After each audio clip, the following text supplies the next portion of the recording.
ibiganza turamukanye mu izina rya Yesu Kristo. Imana ihabwe icubahiro cyane. Ku mazina nitwa JULIEN, nsanzwe n'umwe mu barongozi mu ishengero rya Gasenyi Gatunguru Emmanuel. Kubw'ivyo ku munsi w'ejo ndi kumwe n'abatama narababwiye ko nza kuba ndi hano aha kwa Sogo, bavuga ati nimwashika hariya mubaramutse mu izina rya Yesu Kristo. Mwakire indamukanyo z'abazehe rero, Imana ibagiriye neza. Nanje kubwanje ndashimiye cyane abatema ba hano, nkashimira namwe bw'ishengero mwemeye ko uno munsi nza kubana namwe mu ijambo ry'Imana. Urufatiro rw'uno munsi ruvuga ati Imana ibona vyose, Imana ihabwa icubahiro. Haleluya. Imana ibona vyose. Niko rufatiro rw'uno munsi tuvuga ati Imana ibona vyose. Mu yandi majambo kandi ubwa mbere iki nishimira Imana cyane, ndashimira Imana cyane ko Imana irushiza gutanga ubumenyi n'ubukerebutsi mu ngoro y'Imana. Nkiri nsengera ngaha aha ndabona ntihari hameze nk'uko ndahabona, ariko no munsi ndabona ko Imana itanga ubumenyi mu ishengero. Imana ihabwa icubahiro cyane, kandi ndavye igicapo kiri harya ndabona ko muri mu gikorwa cyo kubaka ingoro y'Imana. Haleluya. Kirubakwa mu izina rya Yesu. Nimugire ubwoba, muhagarare mu mwami, mushikame, turafise itugwanirira. N'Imana ikomeye, n'Imana itanga ubutunzi. Ushobora kwiyumvira kumenga ntacu ufise, ariko Imana yaraguhaye ikintu ushobora gutanga mu gihe cyo kubaka ingoro.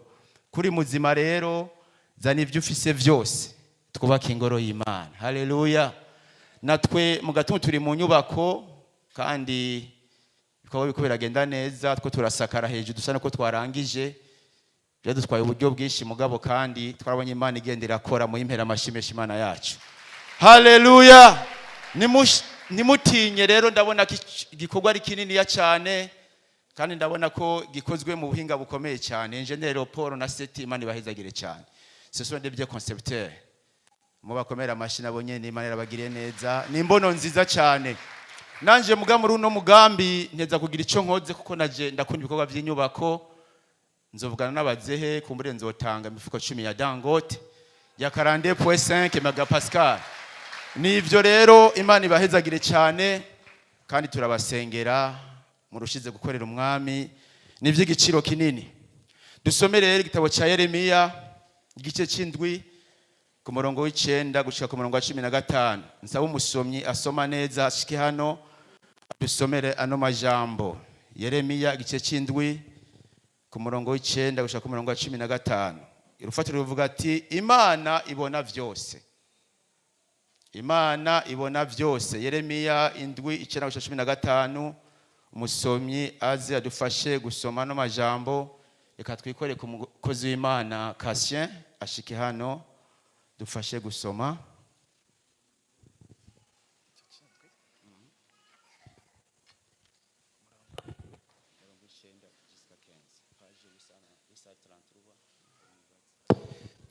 Turasoma Yeremiya igice c'indwi, turahera ku murongo w'icenda gushika ku murongo wa 15. Havuga ngo, ku mutwe w'amajambo avuga ati Imana yongera kwinginga abantu ngo bihane.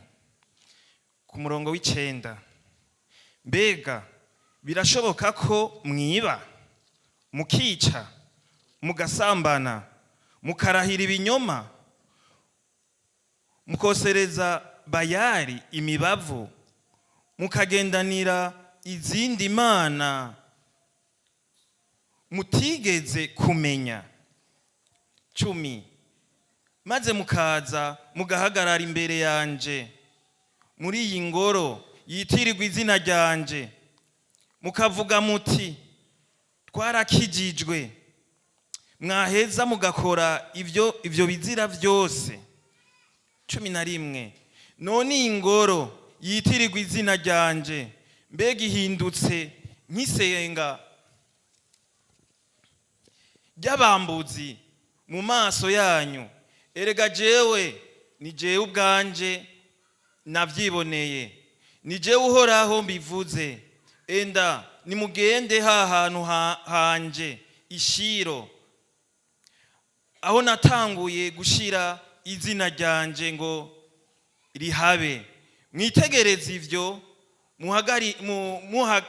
muhagiriye kubw'ivyaha by'abantu banje b'Abisirayeli. Kandi none ko mwakoze ivyo bikorwa vyose, ni jewe Uhoraho mbivuze, nkaba naravuganye namwe nzinduwe no kubabwira, ariko ntimwumve, nkabahamagara ariko ntimwitabe.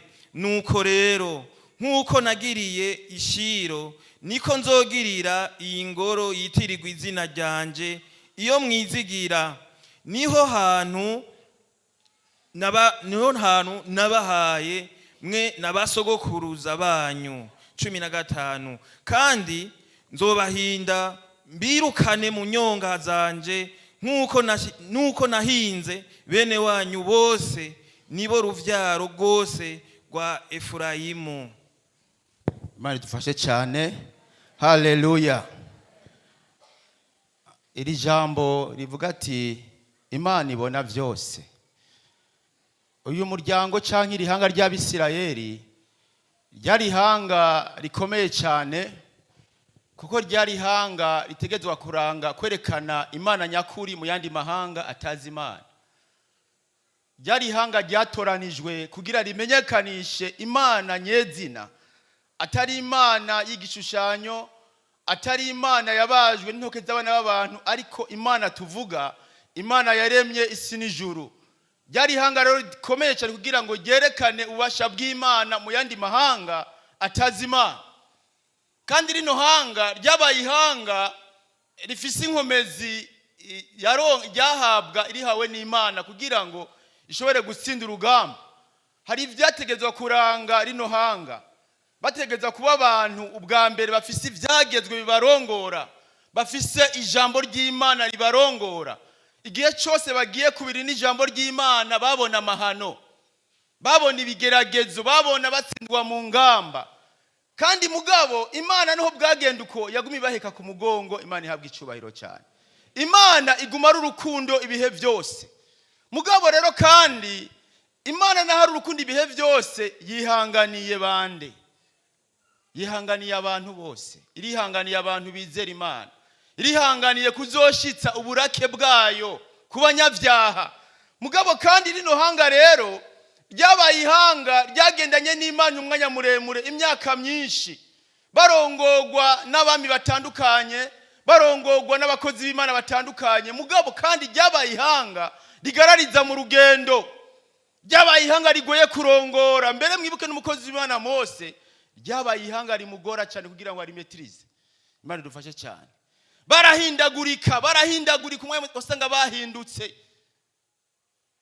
Muravyemeye, turavyemeye, tuzobikora mundi mwanya. Oya, turarushe, turanyotewe, dushaka amazi yo kunwa, dushaka inyama, dushaka ibi n'ibi. Ariko ibyo byose Imana yagirane yarabibahereza. Imana ihabwa icubahiro. Mugatubonera no majambo rero, harageze igihe kigoye cyane. Tubona Yerusalemu, umukozi w'Imana Yeremiya ariko araburira abantu b'igisagara cy'i Yerusalemu, ababwira ati nimwihane, mureke ivyaha byanyu, mureke ibyo byose kugira ngo mukurikire inzira z'Imana. Mugabankira kumvira Imana. Kandi mumenye yuko iri hanga ryabaye ihanga rirongorwa n'ayandi mahanga y'abapagani. Iyo wanse kumvira Imana, hagiye uzorongorwa n'abandi batumvira Imana. Wase kumvira Imana, ushobora kurongorwa n'abandi batumvira Imana, bakakuronga ukabimpumye muri bo. Kandi bateza kubura umuntu abona muri bo. Burya abakozi b'Imana dukwiye kuba abantu bagirane babona. Imana ihabwa icubahiro cyane. Dufise amaso yo kubona, apana amaso y'umubiri gusa, n'amaso y'impwemu tukayugurura. Imana ifashe cyane. Dukwiye kuba abantu duhagarara ku ijambo ry'Imana, apana kubona amaso gusuku na maombi ndani. Haleluya. Umuntu agasenga Imana, Imana ikamugurura amaso mu buryo bw'impwemu, akabona n'ibindi abandi badashobora kubona mu buryo bw'impwemu. Tubifashwa n'iki? N'ijambo ry'Imana no gusenga twinginga Imana yo mu ijuru.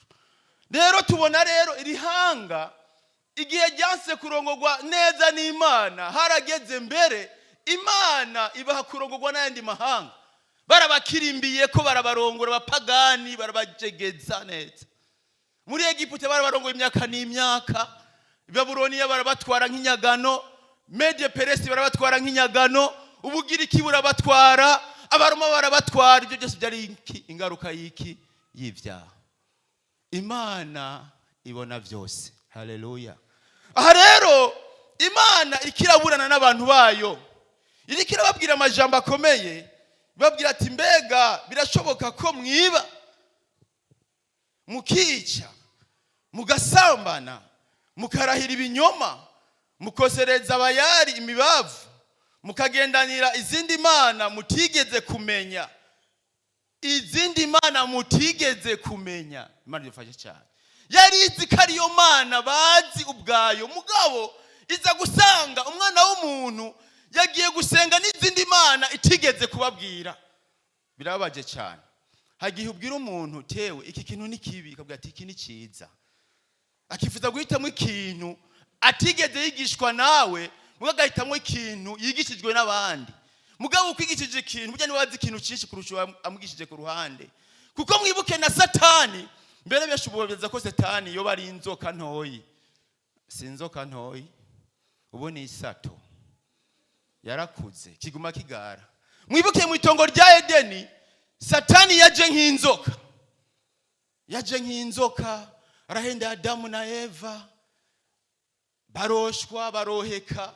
Mugabo usome mu byashuri Yohana, hatwereka neza yuko Satani ameze nk'igisato kinini ya cyane. Azo ameze nk'igisato kinini, bisigura yuko Satani aguma ahindura ishusho. Aguma arinde wa undi nyemuga ahindura iki? Ahindura ishusho. Madufashe cyane. Aguma vyibuha, aguma vyibuha. Kubera ko aguma vyibuha, aguma arya abantu. Ubu sinzoka, ubu ni gisato. Mubimenye neza. Biri tubwira mu byacyo ko ari igisato kinini ya cimigara. Kandi rero ubu rero siko biri umuntu agire ngo Satani umuntu ni mujanja ure. Niwivire ngo uzohamugwanya kubw'ubwenge bwawe, ubuhizi bwawe, kuba wirukanga cyane ubwenge bwawe, jamais umuganyisha iki? Ijambo ry'Imana. Imana ihabwe icubahiro cyane. Mbega ngo birakunda ko abantu biba, bagasambana, bakabesha, bagasenga izindi mana batigeze kumenya, bakagenda mu bindi bintu Imana itageneye ko umuntu abamwo. Umuntu ugasanga ari mu ishengero. Ibi byabwirwa ihanga ry'Abisirayeli. Ihanga mbere twovuga ko ryari rizi vyagezwe kurusha mbere twebwe. Uwabibabwiye yabaye Mose ubwa mbere, abikuye ku Mana direct, abishikiriza abantu. Yabibabwiye nk'uko Imana yagizene, yabimuhaye. Muga twebwe turavuga ibintu Imana ikatwenspira tukabivuga, hari umuntu abikritika kuko uko avyishaki. Bivuzwe na Julien ugenda muzi muri quartier, bivuzwe na naka ugenda ntacamaze. Mugana ngo nakubwire ijambo ry'Imana zigera rigirane, nizigera rihinduka. Imana yabwe icubahiro. Nirizohinduka uvyanke cyangwa ubihakane cyangwa uvyeme, ijambo ry'Imana zigera rihinduka. Abantu benshi bari mu ngoro y'Imana, twumvise ngo ingoro yanje mbega mwayigize ahantu ho kugera uko mwishakiye, ahantu hakajagari. Vyasigura yuko tuvuga twebwe ingoro y'Imana, kuko ijambo ry'Imana ritubwira ni imibiri yacu. Imana yabwe icubahiro. Ingoro y'Imana kubizera ni imibiri yacu. Ni twebwe twizeye umwami Yesu Kristo, turi ingoro y'Imana. Turabami n'abaherezi batoranijwe n'Imana. Mbega none ko turabami n'abaherezi batoranijwe n'Imana, biremerewe ko dusambana, ko dutukana, ko tubesha, ko turaguza? Turavyemerewe. Biragahera mu izina rya Yesu. Imana ihabwe icubahiro. Umukozi w'Imana akwiye ko umukozi w'Imana atagira gasembwa, ahagarara mu mpwemu no mukuri, yaba muto cyangwa ukuze, yaba mutama cyangwa umutamakazi. Imana ihabwe icubahiro cyane. Rero aravuga ati rero Imana ibona vyose. Aravuga ati ni jewe nagizene navyiboneye. Dusoma no murongo 11. Kandi iyi ngoro itirirwa izina ryanje, mbega ihindutse nk'isenga ry'abambuzi mu maso yanyu. Erega jewe ni jewe ubwanje navyiboneye. Imana idufashe cyane. Imana yarabonye ibyo wakoze, ari vyiza ari bibi. Imana yarabibonye. Imana yarabonye ibyo wakoze, ari iby'igiciro kinini imbere y'Imana. Imana yarabibonye. Ari iby'amanyanga. Imana yarabibonye. naho wonyegera Imana ari Imana ihabwa icubahiro cyane. Naho woyinyegera nimba warasambanye muri kahise Imana yarabibonye. Nimba warivye muri kahise Imana yarabibonye. Nuno musi nimba uri kuriba Imana irikiragira nte irikirabibona. Imana dufashe cyane. Rega ingorane zihari uno musi mwishengero ry'Imana twese turinjira. Tugenda twambaye neza twese n'amakoti bitenge vyiza tukinjira mu ngoro y'Imana. Mugabo ugasanga umuntu ari mu ngoro y'Imana abangikanije n'ibindi. Ari mu ngoro y'Imana n'umukozi w'Imana n'umuririmbyi mwiza. Niko mvuga kwanza kubizera. Bapagani bo byo n'ivy'iwabo. Kandi mumenye yuko iyo twinjiye mu ngoro y'Imana na Satani agirane yinjirana natwe kandi ari kumwe natwe ngaha mu ngoro y'Imana. Dushengeye ashengerana natwe. Rero twinjiye mu ngoro y'Imana ugasanga abantu benshi bamerewe neza baratekanye mugabo wasanga ingeso bako baragira muri quartier. Ivyo bagiramwo muri quartier canke handi hantu bari ni tofauti na mu kanisa ya Mungu. Imana ifashe cyane. Biratandukanye cyane. Ugasanga umuntu ahindura ishusho uko agomvye. Ugasanga umuntu agenda tukisha ijambo ry'Imana. Ugasanga umuntu agenda ari umubeshe scroll. Ugasanga afite abagore batatu canke bane ku ruhande. Ugasanga umuntu abitango mbere ngo naba baby banje umunsi riko bigeze. Ngo narose ngo izindi baby ku ruhande. Pole wewe. Utarizera umwami Yesu Kristo wewe ndakusaba ko wizera umwami Yesu Kristo Imana ihabwe icubahiro. Uno musi wizera umwami Yesu. Utaramwizera ucurubanza. Wizere Yesu kuko ingeso abantu bagenda barakora no musi Imana irikira zibona. Ivuga ngo ni jewe navyiboneye. Se abantu babimba ni jewe navyiboneye. Hamwe wajyama ukora ivyo ugomvye Imana yarabibonye. Hamwe warenganya umugabo wawe ku bintu kanaka Imana yarabibonye. Hamwe warenganya umugore wawe ku bintu kanaka mudahurizako Imana yarabibonye. Kandi burya umutima niwe mucamanza w'ibintu byose. Imana dufashe cyane. Umutima niwe mucamanza w'umuntu. Ntiwihende ubwo burashobora kwibagira n'ivyo. Mugo umutima wewe muri uriziye. Ibyo wakoze byose bizogaragara imbere y'Imana. Wewe uri mu ingoro y'Imana winjira ugasohoka uri umubeshi, uri umusambanyi, ugenda urahundahunda mu bagore b'abandi, mu bigeme b'abandi, ugenda uramenagura ingo z'abandi. Imana yarabibonye. Nivyivugiye ngo naravyiboneye. None Imana imba yaravyiboneye ukeneye izindi Imana zimeze gute? Imana ifashe cyane. Uri mu ngoro y'Imana, uri umwigeme wasambaye ntubizi. None Imana ko yabibonye. Ukeneye ubundi buvugishwa uvuye mu kirere. Twese twovuga tukananirwa mugabo Imana ko yabibonye. Naguma ndakubwire ko yabibonye rero. Ukawuzi ko wabikoze nukuri ngahe. Ngwino mu maraso ya Yesu Kristo. Haleluya. Ngwino wizere Yesu erega umwanya n'umwanya. Yesu araza gutora ishengero ryiwe. Abamwizeye yuko bamwizeye by'ukuri tuzomusanganira mu kirere Imana ihabwa icubahiro. Amashimeshi ku Mana. Mugabo taramwizera naguma ndakubwire yuko n'umwizera umwanya n'uyu nyene. Kandi naguma ndakubwire Imana izoraba ngo wari mu muryango utunze, umuryango ukomeye, umuryango umenyekana. Izoraba ko wagize nti wizeye umwami Yesu Kristo. Ububeshi bwawe ntaco bitwaye Imana. Ikende kugira nte wizeye umwami Yesu Kristo wenyene. Imana ihabwa icubahiro. Dusome cyo turangiza kumbure umwanya uri kuragenda. Musi dusome igitabo cya Maraki. Kasi yagaruke hano Kasien. Cya kane ku murongo wa 2 ku murongo wa 3. Dusome twemwe ntatubwira. Maraki. Kane.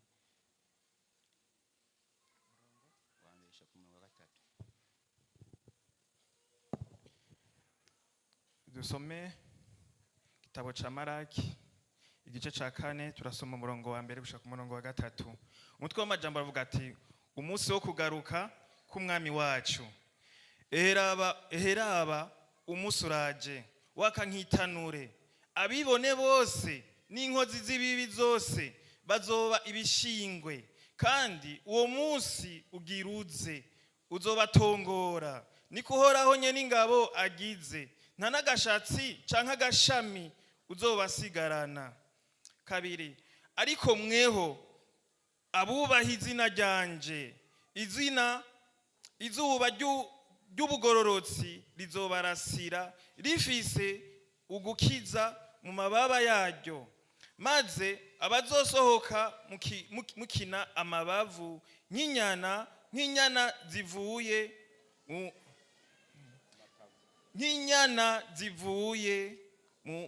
mu ruhongore. Ndasubiramwo umurongo wa 2.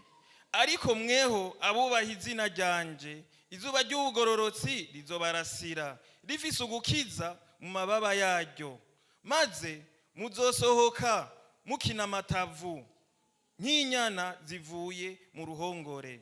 Kandi muzosiribanga, abanyakibi bazoba umunyota munsi y'ibirenge byanyu ku munsi nzoshinga, niko Uhoraho Nyeningabo agize. Haleluya. Reka dukomere amashyi menshi ijambo ry'Imana. Turumva neza yuko tubona imice ibiri y'abantu. Hariho tubona umuce w'abantu batazi Imana. Umunsi ugira uze ku bantu batazi Imana, uzobatongora. Cyo ni cyambere, nta na kimwe uzobasigariza. Abibone bose n'inkozi z'ikibi bose bazoba ibishingwe. N'abantu bataramenya Imana, umuriro uzobatongora, kandi nta kimwe uzobasiga. Nimba aragashatsi, nimba ari ikintu cyose wambariyeko, ari ikintu wiyemera ko cyose kizogirane, kizotongorwa, kandi azobigishingwe. Umuntu atazoba yizeye umwami Yesu Kristo, mu yandi majambo azomaramara. Iyo umuntu afashwe ariko arazambana, hari igihe amaramara akigira akabebe ngo si jewe, canke ari umusuma bamufashe bamupongora amenyo, wewe wivye ibintu byanaka, wivye ibintu ngo si yo mimi, piga amakofi. Narabonye mu Nyakabiga ariho ndi kuri shanti imwe, hariho abantu yivye, umusuma yivye nka hariya, duhagaze nka n'abafundi n'abayede, ngo igisuma rero mu Nyakabiga ingene nibarabara ntinjira mu nzu y'abandi, bace bagucakirira indani. Umusuma arakoroka yiruka, abantu bose nyuma yiwe n'amabuye n'ibigombo bakubita. Ndavuga toya nimuhagarike, hagarika, suko bahana umusuma. Yarafise telefone y'ivye z'abandi, jesha ndavuga ati hagarika. Ndemera mu bantu ntibananze, mu bantu bose sinzi ry'abantu, ati hagarika, ndakumukubita. Nyimba yivye hari ubutungane, kumwishira ubuzima niyo telefone ntibingana. Bashobora kuyikuriha muga yapfuye ntushobora kumuriha wewe. Baranyegera ngo narengo sasa mbona ari yiba ngo utabiripa ibi bitari beba. Atasiyo hivyo. Hariho abajejwe umutekano ngaha, hariho chef de quartier, hariho nyumba 10 barondere muganire. Mumwiciye ngaha mugira ikindi kibazo, kuko uwo muryango ahanyene kwibara muciye umuntu, mwe muca mucomoka mwiruke mugikiziga gitikara kiragira ingwane no muryango uri ngaha. Baranyumvirije, cha ndavuga ati bwa bundi gukizwa n'ivyiza, Imana ihabwe icubahiro. Mwizere umwami Yesu Kristo asoma muri ngaha. Umuntu azi ko ivyo vy'abandi, yizere umwami Yesu Kristo. Iyo bafashe umusuma baramukubita, uno munsi bace baca urubanza aho nyene n'inkone n'ubuhiri. N'amagorwa akomeye kuri uwo muntu ariko arakubitwa muri ubwo buryo. Nga tubona yuko rero bityo tubwira ngo abubaha izina ry'Uhoraho, Imana ihabwe icubahiro cyane. Izuba ry'ubugororotsi rizogirane, rizobarasira. Izuba ry'ubugororotsi rizoturasira, Imana ihabwe icubahiro. Nimba warizeye umwami Yesu Kristo, imibabaro yose wogenda uracamwo, ingwara zose wogenda uracamwo, kubura abo wogenda uracamwo, ingorane zose zigenda ziguhama, izuba ry'ubugororotsi rizogirane, rizokurasira, Imana ihabwe icubahiro. Muzosiribanga, tuzosiribanga baki? Abanyakibi. Nimwasoma y'amajambo, tuzosiribanga ku murongo wa 3. Kandi muzosiribanga abanyakibi, bazoba umunyota munsi y'ibirenge byanyu ku munsi nzoshinga, niko Uhoraho Nyeningabo abivuze. Imana ihabwe icubahiro. Imana mwebwe muzosiribanga, abize mwami Yesu tuzosiribanga abandi, abanyakibi tuzobasiribanga, umunyota wabo uzokoroka munsi y'ibirenge byacu. Turi abantu bakomeye cyane abize mwami Yesu. Imana ihabwe icubahiro. Wowe taramwizera uno munsi, ivyo wakoze ntaco bitwaye imbere y'Imana. Imana ikeneye umutima wawe, wumva woza ukizera umwami Yesu Kristo. Abadimvyi kazi, wumva woza ukavuga ati Imana, erega amaso yawe abona hose, jewe warambonye rya joro, hari ibyo nimirije no gukora mbere bitaguhimbara, Mana uri kurambona. Hari ibyo mbere ndakora no munsi nitaka ari byiza, ariko Mana wowe uri kurambona. Muri kino kibanza rino shengero bano bera barimwo nawe urimwo, urifuza kuba wera nk'abandi, urifuza kumva yuko Imana ibona hose, ukabona ati bwa bundi Imana yarambonye none abinyegeje abantu, Imana yarambonye, reka rero nshe urubanza mu mutima wanje mbyaguruke nze mbwire Yesu wanje wafuye akazuka, umwami w'abami. Imana yafuye ikazuka ni Yesu w'amahoro, ni Imana ishizwe hejuru. Muyimpera amashyi menshi iyo Mana yacu yatugize bazima muri Kristo Yesu, yatugize ihanga ry'Imana, yatugize abana b'Imana. Wumva ukwizera umwami Yesu Kristo uvyagurukira aho dusenga Imana. Imana yacu yaratubonye kandi natwe ubwe yaratubonye abizera, idukura mu vyaha twari mwitugira abana b'Imana, yaratugiriye ubuntu. Wumva wo kwizera umwami Yesu Kristo, ivyo wakoze byose Imana yarabibonye, ariko ikeneye umutima wawe, irakeneye kuca urubanza mu mutima wawe, ukabwira ati Imana warambonye kandi yaribyo ngomba gukora bibi, warambonye uri kurambona. Imana yacibona hose, uvyagurukiraho uruze dusenga Imana. Senga Imana uca urubanza muri wewe. Imana yacu yabonye vyose.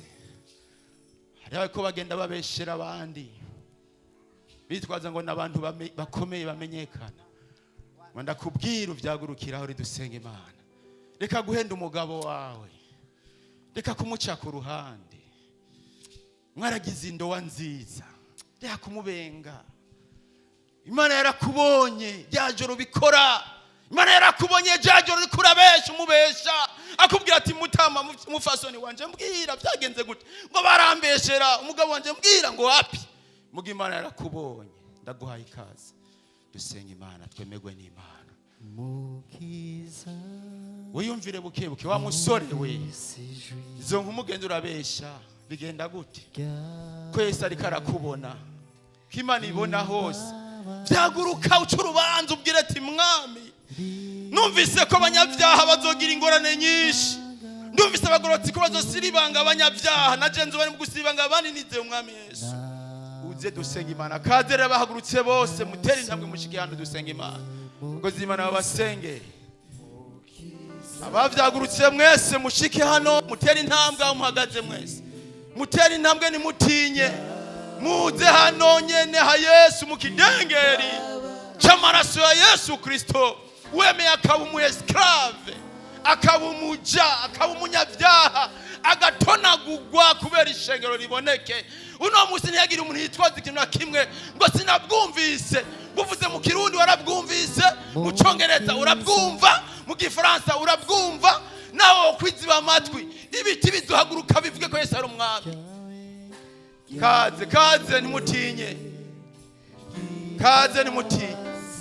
Wisabira inkomezi nawe turaguha ikaze, wisabira inkomezi turaguha ikaze, wisabira inkomezi turaguha ikaze. Inkomezi sizi wawe tuzihabwa n'Imana, twotembagara nk'abandi ariko tuzihabwa n'Imana. Ngwino dusenga Imana, nimutinye, nimutinye, niwifate ngo genda gakomeye, nzi guhingura, nzi gupanga akarere, nzi kuvuga neza, nzi kubitunganya neza. Wapi? Hariho Yesu akugwanirira. Abatema bavyaguruke basengera ubwoko bw'Imana. Wazee wasimame baombe kanisa hili.